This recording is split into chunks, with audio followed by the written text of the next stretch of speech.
কিন্তু কুকুর টাকা দিয়ে কিনে এনেছে সরকার নিরাপত্তার জন্য। এটা চির সত্য কথা, বাস্তব কথা। মানুষ মানুষের সাথে বেঈমানি করতে পারে, কুকুর কখনো মানুষের সাথে বেঈমানি করে না। দেখেছেন শুনেছেন কখনো কুকুর মালিকের কামড় দিয়েছে? পেয়েছেন কখনো? বরং কি পেয়েছি, কয়েক বছর আগে পত্রিকায় খবর আসলো, দোকান বন্ধ করে দোকানওয়ালা ভাই রাত্র 12টার দিকে বাসায় ঢুকলো। গ্রাম এলাকার বাড়ি, উঠান বলে খোলা ময়দান, বাড়ির পেছনে আম্মা জানা কাপড় রোদ্রে দিছিল দিনে, চাঁদের আলো দেখা কাপড় ঘরে আনে নাই। স্বামী বেচারা ঘরের মধ্যে যাইয়া ফ্রেশ খানার প্লেট নিয়ে বসছে, পেছনের দরজা খোলা, বাতাস আসতেছে, চাঁদের আলো ফাঁকা। হঠাৎ করে দেখা গেল হালকা বৃষ্টি পড়ে। আল্লাহর বান্দি আম্মা জান দৌড়াইয়া গিয়া কাপড়টা নিয়ে আসতেছিল, কাপড় দেওয়া ছিল বিদ্যুতের তারের উপরে। যখন জোরে টান মারলো, বিদ্যুতের তারটা ছিঁড়ে গেল, মহিলাকে ধরে ফেললো। স্বামী খানার প্লেট থুইয়া দৌড়ায়, স্ত্রীকে বাঁচানোর জন্য যখন আঘাত করলো, হাত ধরলো, তিনিও বিদ্যুতের স্পর্শ হয়ে গেল। এই ঘটনা দেখতেছিল বাড়ির পেছনের দরজার কাছে কুকুর। একটা দৌড়াইয়া মালিকের পাশে গিয়া দেখে বিদ্যুতের তার, ডাক দিয়া তারটাকে কামড় দিয়া একটা দৌড় দিয়া তার নিয়ে অন্যদিকে গিয়া কুকুর জায়গায় মরে গেল। মালিক দনজন বেঁচে গেল, কুকুর জানায় দিল, তাকায় দেয় মালিকের থেকে বেতন খাই না, টাকা খাই না, কিছুই খাই না। আজ আমি মালিকের এত পাগল, আমার জীবন দিয়া মালিকের বাঁচায় দিলাম, আমার জীবনটা দিয়া দিলাম। এই জন্যই তো মুফাসসিরিনে কেরাম বলেছেন, এই কুকুরের মধ্যে আসহাবে কুকুরের সাথে যে কুকুর, আসহাবে কাহফের যুবকদের সাথে যে একটা কুকুর ছিল, এই কুকুরটাও আল্লাহর জান্নাতে চলে যাবে। কিতাবের মধ্যে পেয়েছি কুকুরের মধ্যে এমন কিছু গুণ আছে যেই গুণটা আল্লাহ ওয়ালাদের মধ্যে পাওয়া যায়। কুকুরের এত মর্যাদা, এত গুণগান কেন? বলে কুকুর মালিকের অপ্রিয় ভক্ত, আল্লাহ ওয়ালা আল্লাহ মালিকের প্রিয় ভক্ত।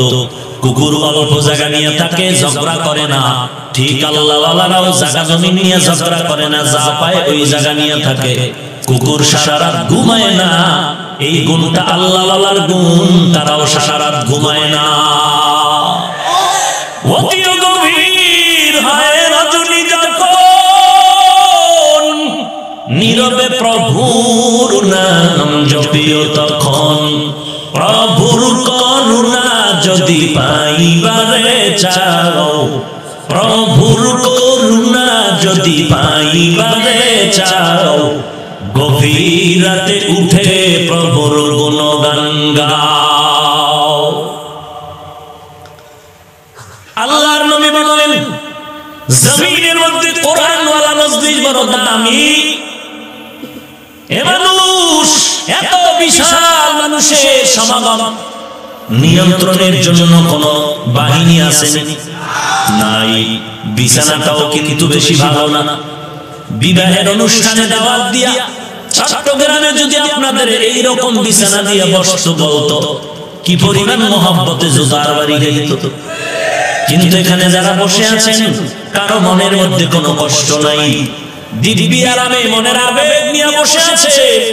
আমি যদি জিজ্ঞেস করি, ভাই কতক্ষণ আপনারা থাকবেন, আমার মনে হয় আল্লাহর আশিকেরা বলতে পারবে, কোরআনের বয়ান দিয়ে যদি সারা রাত রাখা হয়, আমরা কোরআনের পাগল সারা রাত এই বিছানায় বসে থাকতে রাজি। চিন্তা করেন, মানুষের জাদু দিয়ে আপন বানানো যায় না? যায়। তাবিজ লাগাইছে, উল্টা রিঅ্যাকশন। তাবিজের আগে একটু সালাম দিত, তাবিজ দেওয়ার পর সালামও দেয়, রিঅ্যাকশন শুরু হয়ে গেছে। তাবিজ দিলাম আপন বানানোর জন্য, এবার কবিরাজের ধমক, এই টাকা নিয়ে কি তাবিজ দিলে এখন তো সালামও দেয় না। এরা নবীর উম্মত, কিন্তু এমন কি জাদু, যতই বিরোধিতা করে ততই যেন মানুষের দিল ভাঙা মহব্বতের আওয়াজ যতই দূরে সরানোর চেষ্টা করে ততই কাছে কাছে আগায় মানুষ। কারণ এ তাবিজ জমিনের কোন তাবিজ না, এ তাবিজ হলো আসমানের তাবিজ। রাসূল বলেন যে বান্দা মানুষের ডাকবে আল্লাহর দিকে, নিজের দিকে ডাকবে না, দলের দিকে ডাকবে না, দরবারের দিকে ডাকবে না, মানুষগুলো ডাকবে আল্লাহর দিকে। আর বলবে, ও বান্দা আল্লাহর মহব্বতে নবীর তরিকার টুপি লাগাও, আল্লাহর মহব্বতে নবীর তরিকায় দাড়ি লম্বা করো, আল্লাহর মহব্বতে নবীর তরিকায় জামা পরো, আল্লাহর মহব্বতে নবীর তরিকায় নামাজ পড়ো। আল্লাহর কথা যখন বলবে, আমার দল নাই, কোনো তরিকা নাই, কোনো পথ নাই, গোলামি হবে আল্লাহর, আর তরিকা হবে একমাত্র রাহমাতুল লিল আলামিনের। আল্লাহ বলেন, নবী বলেন, যারা আমার দিকে আল্লাহর দিকে বান্দাকে ডাকবে, ওই বান্দা যখন ডাকতে থাকবে দিলের আবেগ নিয়ে, কান্না জড়িত কণ্ঠ নিয়ে, আসমান থেকে আমার আল্লাহ ওই বান্দাদের দিলের মধ্যে মোহাব্বত বাড়ায় দিবে, আগায় যা। এ নবীর উম্মতের দল, আমি যে সূরা তেলাওয়াত করলাম, ইকরা বিসমি রাব্বিকাল্লাযী খালাক, এই সূরাটাই হলো কোরআন নাজিলের প্রথম সূরা। প্রশ্ন হতে পারে, আলহামদু সূরাটা তো প্রথম দেখি, ইকরা প্রথম হলো কিভাবে? তার জবাব হলো, আল্লাহর নবীর উপরে যখন কোরআন অবতীর্ণ হয়, ওই অবতীর্ণ হওয়ার সূচনা হয়েছিল ইকরা সূরা দিয়া। ইকরা বিসমি রাব্বিকাল্লাযী খালাক। কখন কোরআন নাজিল সূচনা হলো? আপনারা সবাই জানেন, রাসূলের 40 বছর পেরিয়ে যাওয়ার পরে কোন জায়গায় একটা পাহাড়ের নাম হেরা পর্বতের গুহায়, ঠিক নেই? নবীর কত বছর বয়স পরে? 40-এর পর। কেমনে হলো? জিবরাইল আমিন হেরা গুহায় ঢুকলেন, নবীজি দাঁড়ালেন, দাঁড়ানোর পরে জিবরাইল আমিনের সিনার সাথে নবীর সিনা মোবারক দিয়া একটু মৃদু চাপ দিলেন। জিবরাইল আমিন বললেন, ইকরা, হে নবী আপনি পড়ুন। নবী জবাব দিলেন, মা আনা বিকারি, আমি পড়তে জানি না। প্রশ্ন হলো, 40 বছর পর আল্লাহ কোরআন অবতীর্ণ কেন করলেন? এর আগে আমার নবী কি করলেন? নবী 40 বছরের বান্দাটা তো একেবারে অবুঝ না। 40 বছর পর্যন্ত নবী কি কাজ করেছিলেন? দীর্ঘ 40 বছর পর্যন্ত রাহমাতুল লিল আলামিন, কোথাও যায় না, দাওয়াত দেয় না, কালেমার কথাও বলে না, নামাজের কথাও বলে না, রোজার কথাও বলে না। নবী কি করলেন? মক্কার ঘর থেকে নবী বেরিয়ে পাহাড়ের পাশে হাঁটিয়া হাঁটিয়া, জঙ্গল পেরিয়ে, পাথরওয়ালা রাস্তা পেরিয়ে, ওই উঁচু পাহাড় হেরা পর্বতের চূড়ায় উঠে আবার নিচে গর্তে নামিয়া আল্লাহ পাক নবী, আল্লাহর নবী বাইতুল্লাহর দিকে চেহারাটা ঘুরাইয়া ওই গুহায় বসে বসে আল্লাহর ধ্যানে সময় কাটাতেন, মুরাকাবা করতেন। কি করতেন? মুরাকাবা, আল্লাহর ধ্যান, সান্নিধ্য অর্জনের ধ্যান করতেন। এর নাম মুরাকাবা। এই ধ্যান সবাই করে, যেটাকে সাধনা বলা হয়, মুরাকাবা বলা হয় আল্লাহ পাওয়ার সাধনা। এই সাধনা বৌদ্ধ ধর্মের গুরু গৌতম বুদ্ধ করেছে। সাধনা সবাই করে, দুনিয়াতে সবাই সাধনা করে। কেউ সাধনা করে ক্ষমতার চেয়ার কেমনে পাবো, কেউ সাধনা করে টাকা চুরি কেমনে করবো, কেউ সাধনা করে মানুষের কল্লা কেমনে কাটবো, কেউ সাধনা করে দুনিয়ার টাকার মালিক কেমনে হব, কেউ সাধনা করে মানুষের ক্ষতি কেমনে করবো। আর একদল মানুষ এই জমিনে সাধনা করে, টাকা পয়সার সাধনা না, এদের সাধনা আমি আল্লাহকে নিয়ে কবরে কেমনে যাব। কারণ টাকার সাধনা করে লাভ নাই, টাকা আজ আছে কাল থাকবে না। কই গেল আবু লাহাব, কই সাদ্দাত, কারুন, ফিরআউন?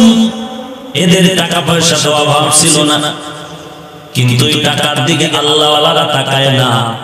কারণ এই টাকা পয়সা আপন না, বরং টাকা পয়সা মানুষের দুশমন আর বিপদ টেনে এনে। টাকাও বেশি, হিসাবও বেশি, দুনিয়া তো বেশি, কবরও বেশি, হাসরও বেশি। দেখছেন টাকা হইলে কি বিপদ? হ্যাঁ, হিসাব আর হিসাব, হিসাব। বিল্ডিং 5 তলা হইলো কেমনে হিসাব দাও। নিজের কামাই করা টাকা, ঘামের টাকা দিয়ে ঘর কিনবো, জায়গা কিনবো, এখানেও কত ঝামেলা। দুনিয়াতেই ঝামেলা, পরকালে আরো কত ঝামেলা।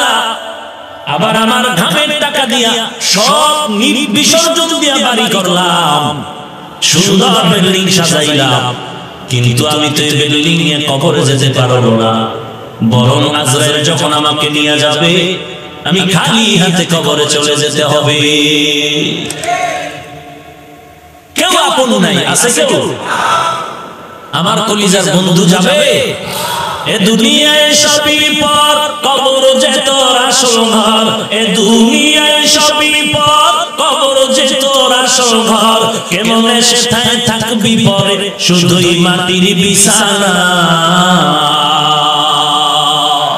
কেমনে সেথায় থাকবি পরে, শুধুই মাটির বিছানা। চিন্তা করে দেখো না, কবরে কি যাইবা না। চিন্তা করে দেখো না, কবরে কি যাইবা না। যেই কবরে আল্লাহ সারা বন্ধু কেহ থাকবে না। যেই কবরে আল্লাহ সারা বন্ধু কেহ থাকবে না। চিন্তা করে দেখো না, কবরে কি যাইবা না। চিন্তা করে দেখো না, কবরে কি যাইবা না। এ দুনিয়া সারিয়া কোথায় যাইবা ভাগিয়া। এ দুনিয়া সারিয়া কোথায় যাইবা ভাগিয়া। মরণ তোমায় লইবে গিরি, যতই করো বাহানা। মরণ তোমায় লইবে গিরি, যতই করো বাহানা। চিন্তা করে দেখো না, কবরে কি যাইবা না। চিন্তা করে দেখো না, কবরে কি যাইবা না। যেই কবরে আল্লাহ সারা বন্ধু কেহ থাকবে না। যেই কবরে আল্লাহ সারা বন্ধু কেহ থাকবে না। চিন্তা করে দেখো না, কবরে কি যাইবা না। চিন্তা করে দেখো না, কবরে কি যাইবা না। খারাপ লাগে না? হিন্দি গান গাবো, বক্তারা তো হিন্দি গান পায়। আজান কানে শুনিয়া কেমনে থাকো ঘুমাইয়া। আজান কানে শুনিয়া কেমনে থাকো ঘুমাইয়া। কবরের আযাবের কথা একটু স্মরণ করো না। কবরের আযাবের কথা একটু স্মরণ করো না। চিন্তা করে দেখো না, কবরে কি যাইবা না। চিন্তা করে দেখো না, কবরে কি যাইবা না। যেই কবরে আল্লাহ সারা বন্ধু কেহ থাকবে না। যেই কবরে আল্লাহ সারা বন্ধু কেহ থাকবে না। চিন্তা করে দেখো না, কবরে কি যাইবা না। চিন্তা করে দেখো না, কবরে কি যাইবা না। দিলে ভরা অহংকার, চিনো না আজ খোদার ঘর। দিলে ভরা অহংকার, চিনো না আজ খোদার ঘর। নামাজের লাগিয়া কি তোর মোটেও মায়া লাগে না। নামাজের লাগিয়া কি তোর মোটেও মায়া লাগে না। চিন্তা করে দেখো না, কবরে কি যাইবা না। যেই কবরে আল্লাহ সারা বন্ধু কেহ থাকবে না। যেই কবরে আল্লাহ সারা বন্ধু কেহ থাকবে না। চিন্তা করে দেখো না, কবরে কি যাইবা না। চিন্তা করে দেখো না, কবরে কি যাইবা না। অবশেষের ঠিকানা শুধুই মাটির বিছানা।